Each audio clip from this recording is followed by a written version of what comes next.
Salut tout le monde, j'espère que vous allez bien. Aujourd'hui on se retrouve à l'extérieur comme vous pouvez le voir pour une vidéo particulière, vous l'avez vu dans le titre. Aujourd'hui je vous présente ma nouvelle voiture, elle est là juste ici et je vous la présente. C'est parti.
Alors voilà, comme vous l'avez vu dans l'introduction de la vidéo, donc nouvelle voiture. Alors elle ne remplace pas ma Tesla Model Y, hein, bien évidemment. C'est simplement un second véhicule qui est destiné plus à ma femme, hein, à la base, puisqu'il nous faut forcément deux véhicules, hein, vu qu'on travaille tous les deux sur des sites différents. On ne peut pas trop faire autrement. Et donc du coup, on a toujours eu deux véhicules. Notre première voiture électrique a été une Tesla Model 3, puis suivi du Tesla Model Y, pour ceux qui me suivent maintenant depuis plus d'un an, hein, sur la chaîne. Et voilà, donc il nous restait un véhicule thermique qui était une Toyota Aygo qui faisait très bien le job, ne consommait pas beaucoup, etc. Mais voilà, quand on a, je dirais, un véhicule électrique comme une Tesla Model Y, on a vraiment du confort. Et voilà, le choix de l'électrique pousse à vouloir avoir justement quelque chose d'équivalent ou du moins ce qui s'en rapproche le plus. Et c'est vrai que quand on passait de la Tesla à la Toyota Aygo, la transition était assez violente, je ne vais pas vous le cacher. Et je vais vous expliquer pourquoi on a fait le choix de cette Fiat 500e et pourquoi pas un autre véhicule électrique ou même thermique, hein. Avant de rentrer dans les détails, donc le véhicule en lui-même, donc c'est la finition de base avec le pack d'options confort uniquement. Donc on est quand même sur un véhicule qui frôle les 30 000 euros hors bonus, hein, écologique et hors forcément remise commerciale, etc. Là, on a eu l'occasion d'avoir la remise commerciale du bonus maximisé aux 7 000 euros. Normalement, ça aurait dû être le bonus de 5 000 euros uniquement. Et en 2023, Fiat faisait des offres intéressantes et proposait justement le bonus de 7 000 euros. Alors en réalité, c'est le bonus de 5 000 euros avec 2 000 euros d'aide, on va dire, de la marque, ou plutôt 2 000 euros de remise commerciale. Donc le véhicule avoisine à peu près les 22 000 23 000 euros, on va dire, clé en main. Donc on avait tendance à toujours privilégier les trajets avec le Tesla Model Y. Et comme je suis sur une LOA, hein, comme vous le savez, en tout cas pour ceux qui me suivent, avec un kilométrage annuel à respecter, et bien forcément, le fait de toujours prendre cette Tesla, et bien forcément, on dépassait, on va dire, le kilométrage annuel, entre guillemets, qui était établi à la base avec le contrat de LOA. Donc, du coup, voilà, on se forçait quand même à prendre la Toyota Aygo, hein, par moment. Mais c'est vrai que, comme je disais, quand on passe de l'une à l'autre, la transition est assez brutale. Alors au-delà de l'aspect écologique, économique, etc., les gens sous-estiment énormément, c'est le confort d'un véhicule électrique. Et ça, je peux vous dire que ça fait vraiment la différence quand vous avez les deux chez vous, hein, à la fois une thermique et une électrique. Quand vous roulez en électrique, ouais, voilà, le confort, le fait de ne pas avoir de boîte de vitesse, même une boîte de vitesse automatique, hein, mon ancien véhicule était une boîte de vitesse automatique thermique avant la Tesla.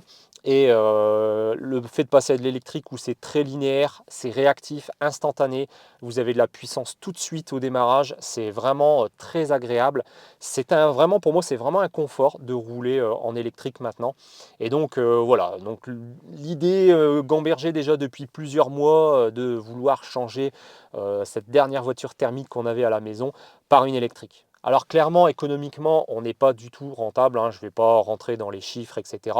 Mais clairement, par rapport au petit trajet que l'Aigo faisait, le fait de passer sur une Fiat 500, on gagne pas d'argent, clairement, mais par contre, comme je le disais, on gagne énormément en confort. Alors en confort de conduite, certes, mais aussi en confort d'équipement, puisque mine de rien, la Fiat 500, et c'est aussi pour ça qu'on est parti sur ce choix, est plutôt dotée d'équipements très intéressants, même sur la finition de base, et même sans, à la limite, le pack confort que j'ai pris, qui était à la limite pas forcément, je dirais, obligatoire, hein. C'est vraiment de l'optionnel pour ajouter encore un confort supplémentaire et pour être forcément au plus proche des équipements que possédait déjà la Tesla Model Y. Comme ça, la transition est pas trop, voilà, on perd pas trop nos habitudes, on perd pas trop notre confort quand on passe d'une voiture à l'autre. Alors pour rappel, hein, le pack confort comprend quand même un accoudoir central avant, parce que normalement il n'y en a pas, une banquette à l'arrière fractionnable 50-50, donc ça c'est plutôt pratique, comme ça un haillon pour pouvoir transporter quand même des petites choses plus ou moins volumineuses sans devoir à chaque fois prendre la Tesla. Avec le rabattage des sièges, ça peut être très pratique. La caméra de recul en HD, hein, l'ouverture des portes sans clé, ça aussi c'est pratique parce que quand on a une Tesla, on se rend bien compte que quand on passait d'une voiture à l'autre, hein, quand on avait encore l'Aigo, on avait toujours tendance à oublier les clés sur le contact ou arriver proche de la porte, ouvrir la voiture, ça s'ouvrait pas, on se dit ah oui c'est vrai, il faut une clé. C'est bête, hein, c'est des gestes qu'on a au quotidien, je dirais avec une voiture thermique et qu'on prend l'habitude d'utiliser, mais quand vous passez sur une Tesla notamment, hein, même d'autres véhicules qui auraient les mêmes fonctionnalités, hein, mais démarrage sans clé, ouverture sans clé, etc. Et ben on oublie très vite d'avoir ça dans la poche. Et honnêtement, c'est aussi un confort que je trouve, hein, au niveau de la Tesla. Et donc du coup, le fait d'avoir aussi cette option-là dans la Fiat 500, c'est plutôt sympa. Alors certes, on n'est pas encore au niveau de la Tesla, on n'a pas, je dirais, vraiment la clé physique qui disparaît au profit d'une carte ou au profit de son téléphone. Mais voilà, on garde la clé dans la poche et on peut ouvrir et fermer sa voiture sans sortir la clé. Alors je sais, il y en a qui vont dire, cette option elle existe déjà depuis des années et des années sur d'autres véhicules. Mais voilà, c'était quelque chose qu'on voulait et qu'on voulait garder. Et donc du coup, comme c'était dans ce pack d'options, voilà, le choix du pack était vraiment très intéressant. Sachant qu'on était, je crois que le pack est autour des 1500 euros. Donc honnêtement, avec tout ce qu'il y a comme option supplémentaire, c'était très intéressant. On retrouve également les sièges chauffants avant. Alors ça, je m'y attendais pas. Par contre, pour une petite voiture comme ça, je m'étais dit, bon, les sièges chauffants, c'est vraiment généralement sur des gros véhicules ou des véhicules très onéreux. C'est plutôt pratique aussi l'hiver. Alors, on a les sièges chauffants avant, hein, comme je disais, le pare-brise chauffant également, et les rétroviseurs réglables électriquement et des givrants. Donc ça, c'est toujours un plus également. Les sièges conducteurs réglables en hauteur, parce qu'on sait que sur les petites voitures, généralement pas trop chères, entrée de gamme, les réglages des sièges sont très limités. Alors là, on est sur des réglages manuels, hein, bien évidemment, pas électriques. Mais voilà, donc réglage du siège quand même en hauteur, moi qui fais 1,80 m, c'est quand même pratique de pouvoir baisser le siège au minimum. Et on retrouve également les vitres électriques avant impulsion. Forcément, l'arrière, pas de vitre électrique puisque c'est une 2 portes. Le choix de la batterie, c'est vrai que je ne l'ai pas dit parce que sur la Fiat 500 à l'époque, on pouvait choisir, je crois que c'est encore le cas toujours maintenant, hein, deux types de batteries, donc 22 kW et 44 kWh, je crois. Donc nous, on a pris la plus petite, 22 kW. Pourquoi? Alors, premièrement, hein, le coût financier, hein, comme je l'ai dit, hein, passer de la Toyota Aygo à la Fiat 500, on n'a clairement pas gagné d'argent. Donc on n'allait pas en plus rajouter un coût supplémentaire sur une grosse batterie qui, au quotidien, ne nous aurait peut-être quasiment jamais servi. Surtout qu'en parallèle, on a la Tesla à côté. Donc si on a besoin de faire des longs trajets, on peut switcher d'une voiture à une autre. Ça ne pose pas de problème. Ce véhicule fait principalement de la ville. Donc c'est son domaine de prédilection. Donc une petite batterie, c'est suffisant. Quand je fais des longs trajets, c'est maximum 90 voire 100 km ou 110 km. Donc elle peut les faire, hein, largement, 22 kW. Vous pouvez faire réellement 150 kW, sachant que le constructeur annonce une consommation, une autonomie WLTP autour des 190-200 km. Bon, comptez réellement 150 km. Le maximum que j'ai réussi à faire en arrivant avec 7% de batterie, c'était un petit peu plus de 130 km. Et il me restait à peu près 10 km, je crois, d'autonomie avec les 6-7% qui restaient. Donc vous voyez, on peut s'en sortir sans problème. Et par contre, on pourrait dire que c'est un inconvénient parce que c'est une petite batterie. Par contre, il y a un gros avantage à avoir une petite batterie, c'est que ça se recharge très vite. Alors oui, la vitesse de recharge ne va pas être très élevée en courant continu, 50 kW, mais à la maison, vous pouvez quand même recharger jusqu'à 11 kW. Enfin, 11 kW, 7 kW sur les bornes, je dirais, de maison et 11 kW sur les bornes publiques en courant alternatif. Mais recharger 22 kW en une nuit sur une borne, si vous avez une borne 32 ampères, il faut que 3-4 heures, hein, ça va très très très très vite. Donc c'est le gros avantage d'avoir une petite batterie au détriment d'avoir une petite autonomie. Donc forcément ça va nécessiter une habitude à avoir, c'est de la brancher régulièrement, voire presque tous les jours, hein. Ça va dépendre un peu de l'utilité qu'on en a. Globalement c'est une recharge un jour sur deux, un jour sur trois, et quand on la sollicite beaucoup, ce qui est le cas actuellement, eh bien, on la recharge quasiment tous les jours. Voilà, c'est une habitude à prendre, mais c'est vrai que par rapport à la Tesla où je la recharge qu'une fois par semaine ou deux grand maximum, c'est vrai que là il faut que je prenne bien l'habitude que quand je rentre, je la mette à recharger. Parce que voilà, si le lendemain j'ai besoin de faire un tout petit peu plus de kilomètres que prévu parce qu'il y a un imprévu ou voilà un changement de planning de dernière minute, eh bien c'est bien d'avoir la voiture à 100%. Alors au niveau performance, on est sur l'équivalent de 90 chevaux, je crois. C'est amplement suffisant. Au début, je pensais que ça allait être très limite, et au final, à l'essai, hein, avant de signer et voilà, de conclure l'acte de vente, on a essayé un véhicule qui était en démonstration. Là, par contre, c'était une grosse batterie, 44 kW. Et honnêtement, les performances nous ont bluffé. Le 0 à 50 km/h est vraiment hallucinant pour une petite voiture comme ça. C'est un vrai petit jouet, un vrai petit kart, ça tient très très bien la route. Donc voilà, voilà, on n'est pas au niveau d'une Tesla comme la Model Y, hein, avec l'équivalent de presque 300 chevaux.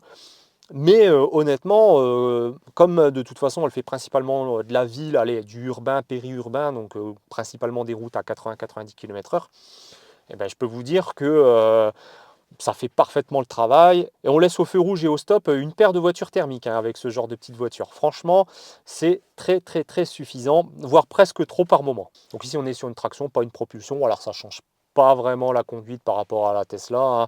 Je vois pas trop de différence. Mais bon, c'est peut-être un peu plus serein, je dirais, pour ceux qui n'ont pas trop l'habitude et qui n'aiment pas trop les voitures à propulsion. Là, vous êtes sur une traction et ça fait parfaitement le job. Sinon, de série, hein, le véhicule est plutôt bien équipé au niveau des assistances à la conduite. Donc on a quand même, je dirais, un maintien de ligne. Alors, c'est pas le maintien de ligne comme on connaît, hein, par exemple sur une Tesla. C'est plus le maintien de ligne que moi j'appelle ping-pong, hein. C'est-à-dire que ça fonctionne qu'à partir de 60 km/h. Et à partir de 60 km/h, la voiture vous empêche de voilà, déborder sur les lignes, que ça soit à droite ou à gauche. Donc si vous vous rapprochez d'une ligne, par exemple la ligne du centre de la route, eh bien, le volant va commencer à vibrer et vous recadrer dans votre voie. Voilà, moi j'appelle ça le maintien de ligne ping-pong parce que c'est pas vraiment un vrai maintien dans la voie, c'est plus un maintien dans votre voie, une assistance pour rester dans votre voie. Donc on a des capteurs de recul en plus de la caméra, hein, comme je le disais, hein, grâce au pack d'options. On a les phares automatiques, des feux de jour à LED. Alors les phares sont pas à LED, c'est un peu dommage. Moi, je suis habitué avec la Tesla à avoir de l'éclairage full LED, donc la nuit c'est très pratique. Bon, du coup, j'ai vite remplacé les ampoules par des ampoules full LED et du coup, ça éclaire beaucoup mieux. Mais bon, voilà, après, à ce niveau, je dirais, de finition, c'est un peu logique. Il faut bien qu'ils fassent des concessions, même si hein, la plupart des gens vont me dire que 30 000 € pour un véhicule de ce gabarit-là, ça fait cher. Alors oui, Fiat se repose sur sa marque 500, hein, qui marche très très bien, hein, ça se vend très très bien comme véhicule. Et donc, bah voilà, ils en profitent un petit peu. Mais mine de rien, c'est vrai que pour le tarif, on a quand même quelque chose de très bien fini au niveau de la planche de bord, c'est très soigné. On a plein de petits détails, hein, je vous l'ai montré hein, en vidéo, les petits plans avec les petits logos 500, le Made in Torino dans les poignées de porte. Voilà, les petites finitions au niveau des clignotants, des répéteurs de clignotants, les rétroviseurs. C'est vraiment pas mal hein, de ce côté-là. Par contre, un peu dommage. Tout est un peu en plastique hein, au niveau de la planche de bord, au niveau des contreportes. On aurait préféré avoir des plastiques moussés, des plastiques un petit peu plus mous, un petit peu plus nobles. Là, on est sur quelque chose voilà, de très plastique. Ouais, c'est vrai que pour le prix, on aurait aimé avoir quelque chose d'un petit peu plus, on va dire, un petit peu plus luxueux, si on peut dire ça comme ça. Un petit peu plus premium. Mais sinon, globalement, hein, les assemblages des plastiques, même je dirais le design de la planche de bord, c'est bien fini, c'est assez moderne. Alors, on retrouve beaucoup de boutons, hein, forcément. Toujours pareil, je vais la comparer beaucoup à la Tesla, parce que c'est le deuxième véhicule électrique que je possède. Beaucoup de boutons, donc il faut reprendre un petit peu l'habitude de tout ça. On a un grand écran, mine de rien, qui prend Apple CarPlay, Android Auto, donc ça c'est cool. Donc du coup, en plus il est en sans fil, s'il vous plaît, donc ça c'est cool, c'est pas besoin de câble. Vous avez quand même un petit port USB hein, pour recharger votre téléphone, donc ça c'est sympa. Voilà. Bon, ici, on n'a pas de... Au niveau du positionnement du téléphone, c'est pas de l'induction. Bon, c'est pas très grave. Chose aussi étonnante, c'est pas de levier de vitesse ou passage des vitesses sur les commandos, c'est des boutons sur le côté, enfin sur la planche de bord. Donc c'est assez étonnant de ce côté-là. Bon, ça c'est un peu différent, mais c'est vrai qu'au début, on a tendance à, avec la main, à aller chercher le commodo quand on a une Tesla pour pouvoir repasser marche avant, marche arrière. Il faut prendre le réflexe d'appuyer sur les boutons, les gros boutons bien visibles ici sur la planche de bord. C'est pareil, c'est une question d'habitude. Au bout de quelques jours, on a vite pris le pas et après on oublie très vite que justement les boutons, les changements de vitesse sont ici. On retrouve énormément de boutons de réglage pour la ventilation. Alors c'est pratique dans le sens où on n'a pas besoin de quitter les yeux de la route. Mais bon voilà, il faut aimer les touches un peu en forme de piano. Ça fait un peu ce style-là. Voilà, c'est un design, on aime ou on n'aime pas. Donc kit main libre, hein, Bluetooth, etc. pour passer les appels. Pas de planificateur intégré. C'est un petit véhicule qui est destiné à la ville, donc pour moi ça paraît logique qu'il n'y en ait pas, même si ça serait pratique, hein, ne serait-ce que pour faire, je dirais, une distance qui est de la capacité de la batterie, hein, un peu plus de 100 km. Comme ça nous permettrait de savoir et de calculer à peu près avec combien d'autonomie on arriverait sur notre point de destination. Voilà, il manque encore un petit peu ce genre de choses, mais comme vous avez Android et Auto et Apple CarPlay, vous pouvez très bien mettre un planificateur type ChargeMap ou ABRP, ça ne posera pas de problème et vous retrouverez justement l'équivalent d'un planificateur de voiture. Alors pas de pompe à chaleur, hein, c'est du chauffage classique dans cette voiture, donc c'est vrai que l'hiver on voit nettement une surconsommation au niveau de la conduite, enfin au niveau de l'autonomie de la batterie, contrairement à la Tesla. Quand on l'a eu en septembre, on avait encore des belles journées. Sur le trajet domicile-travail que j'ai l'habitude de prendre en Tesla, où je parcours, je consomme à peu près 11-12 kWh, et ben j'ai quasiment consommé la même chose avec la Fiat 500, donc c'est plutôt une bonne chose. Par contre, là, on commence à arriver dans des températures presque négatives. Aujourd'hui, il fait 3-4 degrés. Et ben pour le même trajet, je vais être plus autour des 15 kWh, voire 16 kWh si je suis dans des températures négatives, contrairement à la Tesla qui va consommer 13, maximum 14 kWh. Donc vous voyez qu'au niveau efficience, c'est pas encore ça. Et après, je ne parle même pas de l'autoroute, hein. Là, ça s'envole très très très vite. Donc, et puis de toute façon, comme je disais, c'est pas vraiment un véhicule qui est destiné. Mais bon, voilà, sur un trajet que vous avez besoin de faire de 30 ou 40 km, vous pourrez très bien être amené à faire 10 km d'autoroute. Donc il faudra en tenir compte. Donc je pense sur un petit véhicule comme ça, il faudra plus privilégier le 110-120 km/h que le 130 km/h si vous ne voulez pas faire exploser votre consommation. Sinon on retrouve des rangements un peu partout, une belle boîte à gants, mine de rien, qui va être de plus grande capacité que celle de la Tesla, donc ça c'est sympa. Des vides-poches à l'avant, à l'arrière, une grande console centrale au niveau de la coudoir. Très profonde où vous retrouverez une prise 12 volts pour pouvoir brancher une prise allume-cigare. On retrouve aussi le frein de parking, une molette de volume pour rapidement augmenter ou baisser le volume de la radio, sachant que vous avez aussi des commodos derrière le volant, comme si c'était des palettes, mais en fait ça ne l'est pas, c'est des commodos, enfin des petits boutons pour régler la musique, c'est tout ce qui est multimédia. On retrouve un régulateur de vitesse, pas adaptatif, donc ça pareil, quand on a l'habitude avec la Tesla, bien faire attention parce que la première fois qu'on l'active et qu'on se rend compte qu'on se rapproche très vite de la voiture qu'on suit et que la voiture ne s'arrête pas ou ne ralentit pas, ça nous rappelle très vite qu'on n'a pas le régulateur adaptatif. Donc ça, voilà, c'est une petite question pareil, d'habitude à reprendre, puisque c'est vrai que c'est très pratique mine de rien. Le volant réglable en hauteur également, on retrouve tout l'affichage derrière le volant, donc ça c'est pareil, quand on n'a plus l'habitude de l'avoir, on le récupère, ça reste pratique quand même mine de rien. Donc on a sa vitesse, sa consommation. On voit aussi la petite barre de régène et la petite barre de consommation quand on accélère. Donc ça c'est plutôt sympa. On a deux modes d'affichage différents au niveau, je dirais, de la vitesse et du compteur. Bref, deux trips, un trip A, un trip B pour voir sa consommation. On a également aussi, j'ai oublié de préciser en aide à la conduite, on a le freinage d'urgence qui marche plutôt bien. J'ai déjà eu l'occasion de le tester, donc ça marche plutôt bien. Donc la voiture freine pour vous. Et on a également le one pedal. Donc du coup pareil, donc ça on perd pas nos habitudes avec la Tesla. C'était un argument que je voulais, c'était un critère que je voulais, moi et ma femme surtout, on voulait absolument avoir ce mode dans notre voiture électrique, dans notre seconde voiture électrique. Le one pedal, quand on y a goûté honnêtement, c'est vraiment très pratique de ne quasiment jamais mettre le pied sur le frein. C'est vraiment, encore une fois, comme je disais, un confort au niveau d'un véhicule électrique comparé à une voiture thermique. Alors voilà pour tout le détail hein, et l'explication de cette Fiat 500. Alors pourquoi on a fait le choix maintenant de la Fiat 500 et pas d'une autre voiture? Sachant que quand on voyait le tarif de la voiture par rapport à ses concurrentes, elle n'était clairement pas un premier choix à la base. C'est vrai que la Fiat 500e est quand même assez chère, notamment par exemple si on la compare à une MG4. Hein, là, on pourrait se dire pourquoi tu n'as pas pris une MG4? Parce que pour quasiment le même tarif, tu aurais pu avoir genre le double de batterie. Oui, c'est vrai, mais une MG4 plus la Tesla dans mon garage, ça ne rentre pas. Et pour nous, la condition d'avoir les deux véhicules dans le garage le soir, la nuit, etc., ou quand on n'est pas là, c'était primordial. Pour nous, il était hors de question hein, que la deuxième voiture électrique dorme dehors, surtout qu'en plus, pour la recharger, ça aurait été compliqué. Parce que moi, si la voiture elle dort dehors, elle ne dort pas dans mon garage, elle est dans la rue, sur le trottoir. Et donc, j'ai aucune possibilité de passer un câble pour pouvoir la recharger. Donc, ça aurait été très compliqué, très contraignant. Et quand on a un garage qu'on peut rentrer, y sortir en l'ouvrant à distance, etc., qu'on n'a pas besoin de sortir de sa voiture hein, sous la pluie, et, et elle reste au chaud aussi, hein, mine de rien. L'hiver, avant de partir travailler, on ne monte pas dans sa voiture et il fait, surtout l'hiver, hein, où il va faire 2-3 degrés, voire même du négatif. Bah, c'est appréciable. Donc voilà, on ne voulait pas perdre ce confort-là également.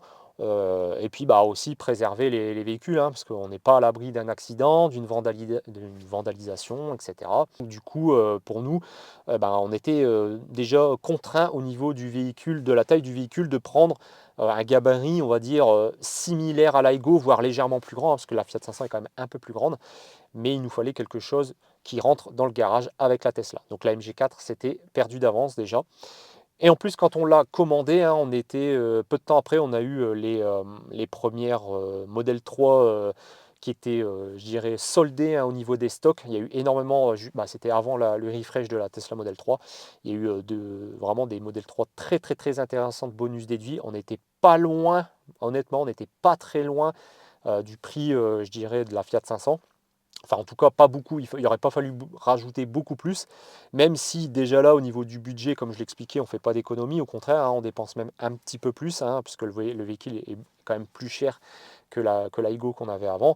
Donc forcément, pour le financer, c'était un peu plus élevé. Donc si en plus on rajoutait le fait de mettre un peu plus pour la Tesla Model 3 supplémentaire, et en plus ça devait dormir dehors, voilà. Donc au début, on s'est dit, est-ce qu'on a fait le bon choix? Et au final, on ne regrette pas, parce que la voiture fait très bien le job.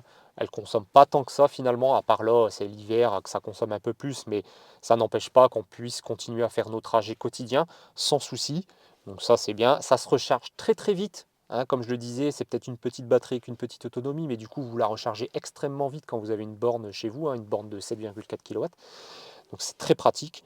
Donc voilà, un angle de braquage de folie en plus, hein, quand on compare à la Tesla où ça braque pas, hein, clairement une Tesla Model Y c'est une horreur hein, quand vous voulez faire une demi-tour sur la route. Là ici c'est génial, ça braque super bien. Après elle est plus petite, donc c'est logique aussi. Mais voilà, donc elle a tout pour nous plaire, elle est vraiment, en plus elle est sexy mine de rien, c'est un véhicule qui a quand même de la gueule comparé à ce qu'on peut voir à la concurrence. Hein, je préfère quand même, esthétiquement, je préfère une petite Fiat 500 qu'une MG4, personnellement. Voilà. Après, là, c'est subjectif, attention, hein, les goûts et les couleurs. Forcément, on ne sera pas forcément tous d'accord sur le sujet. Mais voilà, moi je trouve que c'est plus beau ça ou même une Twingo. Hein. Pendant un moment, on avait pensé aussi à une Twingo. Mais une Twingo électrique, quand on regardait l'équipement, le tarif, etc., ouais, on se rapprochait plus de ce qu'on avait au niveau de l'Aigo que de la Fiat 500 qu'on a là actuellement. Hein. Donc clairement, on n'avait pas tous ces équipements. Et en termes d'autonomie, on était sur quelque chose de similaire, plus ou moins, on va dire. Mais bref, donc du coup, c'est vrai que dans ce gabarit-là, en véhicule électrique, à prix correct, même si, voilà, c'est pareil, encore une fois, ça va dépendre du budget des gens, mais pour avoir, dans cette gamme de tarifs, en rapport équipement, prix, et puis esthétique, je trouve que la Fiat 500, elle sortait du lot, clairement, hein, par rapport à ce qu'on avait regardé. On avait même regardé pour une Zoé à l'époque, mais la Zoé à équipement équivalent, c'était un peu plus cher, mais on aurait eu une batterie un peu plus grosse. Bref, donc voilà pourquoi la Fiat 500 a été notre choix final. Et puis j'ai envie de dire, le choix final, c'est pas moi qui l'ai décidé, hein, c'est ma femme, puisque c'est, comme je disais à la base, c'est son véhicule.